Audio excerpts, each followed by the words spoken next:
Welcome back to my channel the game information. Chardham యాత్ర కోసం అయితే ముందుగానే ప్రిపేర్ అయ్యామండి. మార్చిలో మేము టికెట్స్ బుక్ చేసుకున్నామండి. మే 12కి వెళ్ళాలని చెప్పి. పుష్కరాలు మే 17కి స్టార్ట్ అవుతాయి కదండి, సరస్వతి నది పుష్కరాల కోసం మేము వెళ్దామని అనుకున్నాం. అలాగే చార్ధామ్ యాత్ర కంప్లీట్ చేసుకోవాలి అని అనుకున్నామండి. అందుకని టికెట్స్ అయితే బుక్ చేసాం. కొంచెం డిస్టర్బెన్సెస్ అయ్యింది కదండి, అందుకనే మేము టికెట్స్ అన్నీ పోను టికెట్స్ అన్నీ క్యాన్సిల్ చేసుకున్నాము. అలాగే 2-3 డేస్ అయిన తర్వాత మళ్ళీ వెళ్ళాలి అని అనుకున్నామండి. ఎందుకంటే మాకు అక్కడ కేదార్నాథ్లో హెలికాప్టర్ టికెట్స్ అనేవి బుక్ అయ్యాయండి. అవి 11,000 రూపీస్కే బుక్ అయ్యాయి. టికెట్స్ దొరకడం చాలా కష్టం అండి. 20,000 30,000 కూడా అమ్ముతున్నారండి బ్లాక్లో. డోలీకి వెళ్ళాలంటే కూడా అంతే అవుతుందండి, ఎందుకంటే వాళ్ళు అక్కడ అంత ఛార్జ్ చేస్తున్నారు. అది కాదనుకొని ఇవి 11,000 ఉన్నాయని చెప్పి మేము ఇది ప్రిపేర్ చేసామండి.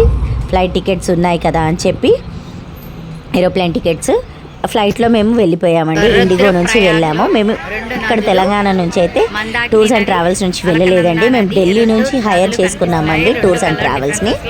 ఢిల్లీ నుంచి అయితే కొంచెం కాస్ట్ తక్కువ పడుతుంది అని చెప్పి అనుకొని అలా అనుకున్నాము.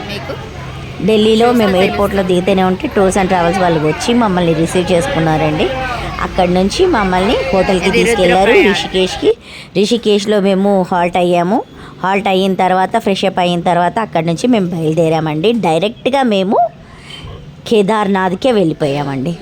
ఎందుకంటే మాకు 15th ఫ్లైట్ టికెట్స్ అయితే ఇవి ఉన్నాయి కదండి, ఏరోప్లేన్ టికెట్స్ అయితే ఉన్నాయి కదా, అందుకనే మేము ముందుగానే అక్కడికి వెళ్ళిపోయాము. రివర్స్లో మేము దర్శనం చేసుకొని వచ్చామండి. చార్ధామ్ యాత్ర కేదార్నాథ్కి ఫస్ట్ వెళ్ళిపోయాము. ఇదే భారత్ ట్రాన్సిట్ నుంచి మేము ఏరోప్లేన్ టికెట్స్ అయితే బుక్ చేసుకున్నాము. దీనికోసం ముందుగా ఉత్తరాఖండ్ వాళ్ళ టూరిజం వాళ్ళ నుంచి రిజిస్ట్రేషన్ చేసుకోవాలి. తర్వాత ఈ ఫ్లైట్ టికెట్స్ అనేవి తీసుకోవాలండి. అది కూడా నేను ఇంకో దాంట్లో పెడతాను మేము ఎలా బుక్ చేసుకున్నాము అనేది. ఇదే నా బోర్డింగ్ పాస్ అండి.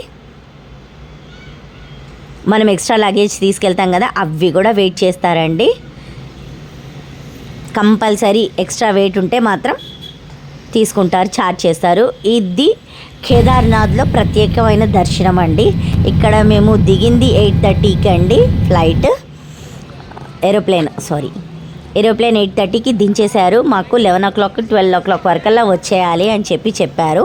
అందుకనే టైం సరిపోదు అని చెప్పి మేము స్పెషల్ దర్శనాని కోసం టికెట్ తీసుకున్నాము. ఆ టికెట్ కూడా అక్కడే అమ్ముతారండి, భారత్ ట్రాన్సిట్లోనే అమ్ముతారు. స్పెషల్ దర్శనం కోసం 2,500 ఇస్తే అది ఒక్కరికి 2,500 అండి. ఇది హెలిప్యాడ్ దగ్గర మేము దిగిన దగ్గర అన్నమాట. వ్యూ కొండలు చూడండి ఎలా ఉన్నాయో, పాలలాగా కనిపిస్తూ ఉన్నాయి. టికెట్స్ మాత్రం దొరకడం చాలా మౌంటైన్స్ ప్లస్ ఆకాశం ఆనుకొని ఉన్నట్టే ఉంటుందండి. ఇది టెంపుల్ ఫ్రంట్ వ్యూ అండి. అందుకనే మేము ఫస్ట్ కేదార్నాథ్కి అయితే వెళ్ళామండి. భీమ్ఖిలా ఆది శంకరాచార్యులు వారు.